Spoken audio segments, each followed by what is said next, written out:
Mesdames, Messieurs, bonjour. C'est un plaisir de vous retrouver ce mercredi pour un nouveau numéro de tabloïd de votre revue de presse CRTV et CRTV News. Démarrons tout de suite avec le quotidien qui s'ouvre sur la signature de l'accord de coopération de défense et de sécurité entre la Guinée équatoriale et le Cameroun. C'est hier 21 juillet au palais des congrès de Sipopo à Malabo que Joseph Betty Assomo, le ministre délégué à la présidence de la République du Cameroun, et Leandro Bakale Nkongo, ministre de la Défense nationale de Guinée équatoriale, ont apposé leur sceau sur le précieux document que vous pouvez donc voir sur la une du journal Le Quotidien. Rappelons qu'en prélude à la signature de cet accord bilatéral, la délégation camerounaise a été reçue en audience par son Excellence Obiangema Bazogo, le chef d'État de la République de Guinée équatoriale. Tous les détails sur la signature de cet accord sont à lire dans le journal Le Quotidien, parution de ce mercredi.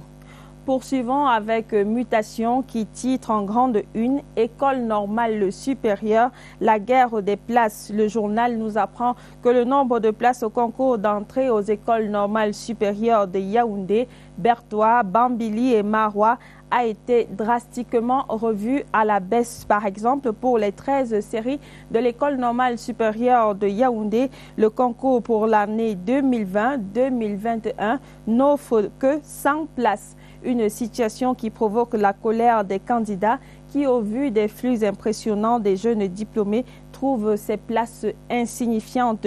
Mutation propose donc à la page 7 les explications du ministère des Enseignements supérieurs. L'hebdomadaire La Voix des jeunes s'intéresse également à la polémique créée, n'est-ce pas, par le nombre de places disponibles au concours de l'école normale supérieure. Mais le journal met également en lumière la nouvelle invention d'Arthur Zhang. Après le cardiopathe, voici l'Oxynet, un système qui entend démocratiser l'accès à l'oxygène médical pour faciliter la prise en charge des patients souffrant de détresse respiratoire dans un contexte mondial, n'est-ce pas, où la pandémie de Covid-19 continue de sévir. L'Oxynet, cette invention du jeune ingénieur Arthur Zhang, devrait conduire à une baisse des coûts pour les patients, puisque avec cette station de production d'oxygène, chaque hôpital pourra en produire à partir de l'air ambiant ou tout simplement de l'électricité. C'est une information à lire en page 2 de l'hebdomadaire La Voix des jeunes. Sur une note plus triste, l'Œil du Sahel nous apprend que 2 femmes ont été assassinées à Garoua dans la région du Nord. Nous avons plus de détails sur le premier assassinat. Il s'est déroulé dans la nuit du 19 juillet dernier. Rougaya, une jeune femme de 29 ans, a été violée puis tuée par des individus encore non identifiés. La jeune femme, arrachée ainsi à la vie, laisse 2 enfants de 3 et 6 ans et un mari éploré. Une enquête est d'ores et déjà ouverte. Parlons économie à présent avec Éco Matin qui nous informe que le gouvernement tient ses engagements en matière d'approvisionnement en produits pétroliers. Après l'incendie qui a provoqué l'arrêt des activités à la Sonara, le gouvernement avait fait la promesse de maintenir le marché régulièrement approvisionné et les prix stables. Dans cette optique donc, Gaston Elundu Essomba, le ministre de l'Eau et de l'Énergie, a lancé le 17 juillet dernier un appel d'offres international pour l'importation de 465 000 tonnes métriques de produits pétroliers au titre des mois d'octobre, de novembre et de décembre 2020. Le quotidien de l'économie, parution de ce 22 juillet 2020, nous apprend que GIZ, la coopération allemande, propose une formation à 40 entrepreneurs africains du domaine agricole. La GIZ lance donc un appel à candidature pour son programme Make It Africa. Le programme veut sélectionner 40 start-up africaines qui proposent des produits ou services numériques innovants dans le domaine de l'agriculture. La formation qui se déroulera virtuellement pendant 5 jours leur donnera les compétences pour intégrer leurs solutions aux données et services d'autres fournisseurs. La date limite pour postuler à cet appel d'offres est fixée au 26 juillet 2020. Terminons cette revue de presse avec le quotidien Le Messager qui titre « Association culturelle, la loi qui divise ». Le journal nous dit que les acteurs artistiques et culturels devront faire contre mauvaise fortune bon cœur, même si tous ne l'entendent pas de cette oreille. Le chanteur Ndedi Eyango, par exemple, dans une émission retransmise en direct le 17 juillet dernier chez nos confrères de Radio Balafon, demandait l'annulation de cette loi, bien qu'elle ait déjà été votée par l'Assemblée nationale et le Sénat. Plus de détails donc sur cette information est à lire en page 3 du quotidien Le Messager. Mesdames, Messieurs, voilà, c'est sur ce que nous mettons un terme à ce numéro de tabloïd. Merci de faire vivre la presse en vous rendant dans les kiosques. Je vous souhaite de passer une excellente journée en compagnie de nos programmes.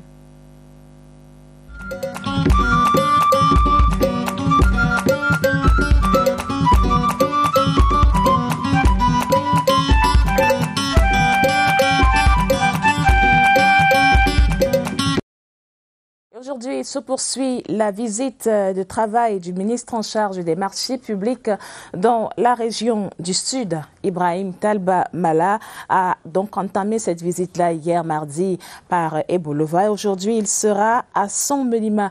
Hier déjà, il a pu visiter quelques marchés en cours d'exécution dans la ville d'Ebolova, comme l'hôtel Bengo et l'hôpital régional d'Ebolova. Il vérifie donc que ces marchés-là ont bel et bien ou sont en train de livrer leur copie. La copie du baccalauréat, elle, a pu être évaluée hier dans la région de l'Est, en marge de la descente de la ministre des Enseignements secondaires, Nalova Lyonga. Elle y était donc pour superviser, vérifier, rectifier l'organisation de cet examen-là dans la région du Soleil Levant, baccalauréat de l'enseignement secondaire général qui se poursuit aujourd'hui même dans les différents sous-centres d'examen.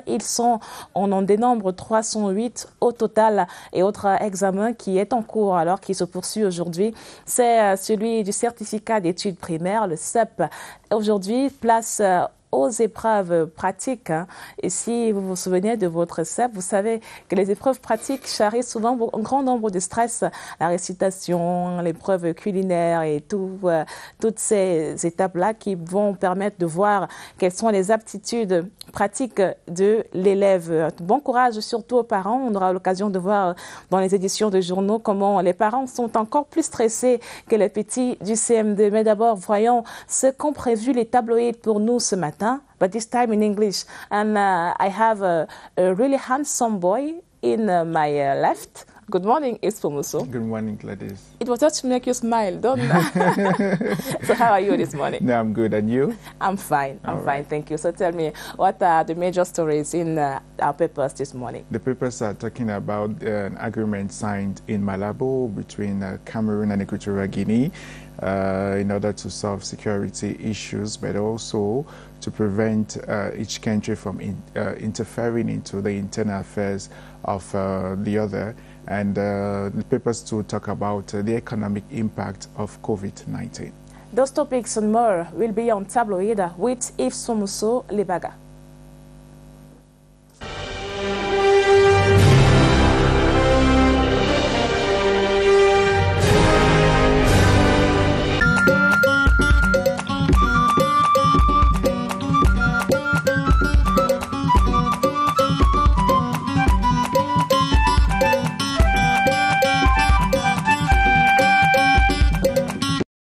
Tabloid and CRTV's network, let's look at what the papers are saying. We begin this morning with Emergence. Emergence writes that Equatorial Guinea and Cameroon will have endured strained relations over the former building of a border wall.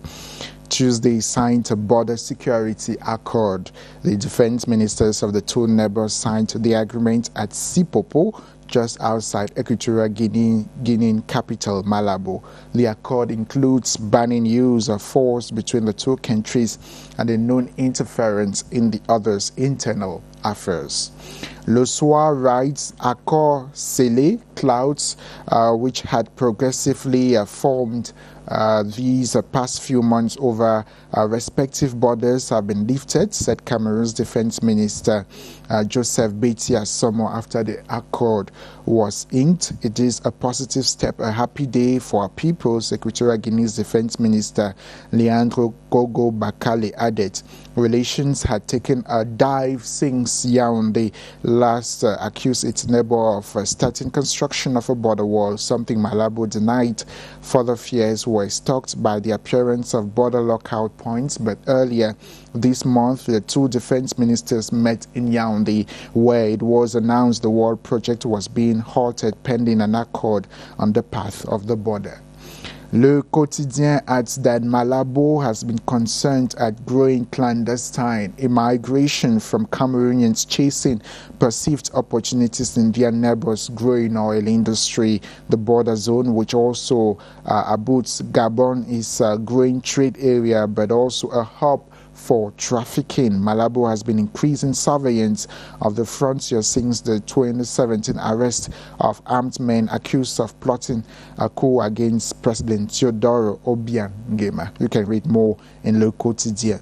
We talk something else. L'Economie says the United Nations is preparing to host an international event to assist nations recover from the economic impact of COVID-19. The urgent health crisis that is COVID-19 has created a historic recession with record levels of deprivation and unemployment, creating an unprecedented human crisis that is hitting the poorest hardest, especially women and children. In a few framework roadmap to support countries' path to social and economic recovery, the United Nations calls for an extraordinary scale-up of international support and political commitment to ensure that people everywhere have access to essential services and social protection. More in L'Economie newspaper. L'Expression économique will rather look at the economic impact of COVID-19 this time in Cameroon. Cameroon's state budget was slashed by 11%. The paper comes back to that, representing the sum of over 542.2 billion as a result of the negative effects of the outbreak of the coronavirus pandemic on the national economy. The drop in the budget was provoked by the negative effects of the deadly coronavirus pandemic on Cameroon's national economy, which has led to an increase in the prices of some commodities at the level or at the local level and a huge drop in the prices of some products.